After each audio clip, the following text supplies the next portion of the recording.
మంచిది. కానీ 158 రోజుల్లో వాళ్ళు అక్కడికి చేరుకుంటారంటే నా దగ్గర అస్సలు టైం లేదు. కానీ మనం ఖచ్చితంగా చెయ్యగలమని అనిపిస్తోంది. నిజంగానా? గ్రావిటీ విధానంలో చూడు, ఇక్కడ అన్ని మల్టిపులే. 158 రోజులంటే ఖచ్చితంగా నువ్వు 1 సంవత్సరం నాతో ఉండినట్టుగానే. భలే చెప్పారండి. అవునయ్యా బాబు. ఎంత గొప్ప ట్రైనింగ్ అయినా సెయాన్స్ వాళ్ళని ఓడించడం చాలా కష్టం. అందులోనూ ఇప్పుడు భూమికి వెళ్లే ఆ ఇద్దరు చాలా గొప్ప యుద్ధ వీరులు. వాళ్ళని ఓడించాలంటే నాకన్నా వాళ్ళు పవర్ఫుల్ గా ఉండాలి. ఏంటండి నాతో ఆడుకుంటున్నారు మీరు? ఈసారి నేను ఆడుకోవట్లేదు, కానీ వాళ్ళని నువ్వు ఓడించాలంటే ఇక్కడి నుంచి వెళ్ళడానికి ముందు నీ పవర్ ని నువ్వు మాకు చూపించాలి. అర్థమైందా? సరే, ఓకే. ఇప్పుడు మన ట్రైనింగ్ ని ప్రారంభిద్దాం. బంగారం బబుల్స్, ఇక్కడికి రా.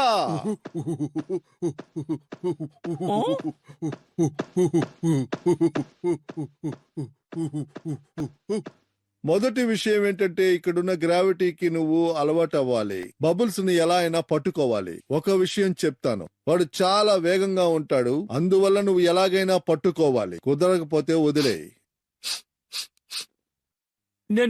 నేను ప్రయత్నిస్తానులే. ఓకే బబుల్స్, నువ్వు పరిగెత్తు.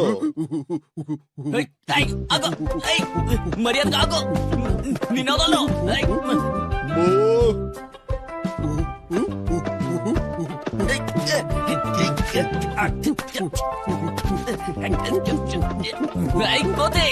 ఇది చాలా వేగంగా వెళ్తుంది, నా వల్ల కావట్లేదే. ఆగు. అయ్ బాబోయ్, ఇప్పుడు చూడండి రా.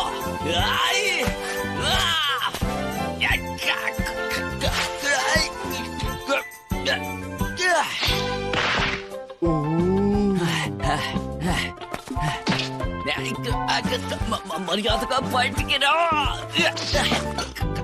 ఇంత బరువుగా ఉన్నాడనేది నాకు ముందే తెలియకుండా పోయిందే. ఈసారి నువ్వు ఖచ్చితంగా నా నుండి తప్పించుకోలేవు. పరిగెత్తు. ఒక విధంగా వెళ్లిన చోట గోకు కఠినమైన శిక్షణ మొదలయ్యింది. ఆ చిన్న ప్లానెట్ లో ఉండే 10 రెట్ల గ్రావిటీని అతను తట్టుకోగలడా? కింగ్ కాయ్ చాలా వేగంగా మొదలుపెట్టిన శిక్షణని అతను పూర్తి చేయగలుగుతాడా? ఈ అన్ని ప్రశ్నలకు జవాబులు కాలమే చెప్పాలి. 158 రోజుల్లో సయాన్ భూమికి వచ్చేస్తారు. తర్వాత డ్రాగన్ బాల్ జీలో ఏం జరుగుతుందో మనం చూద్దాం.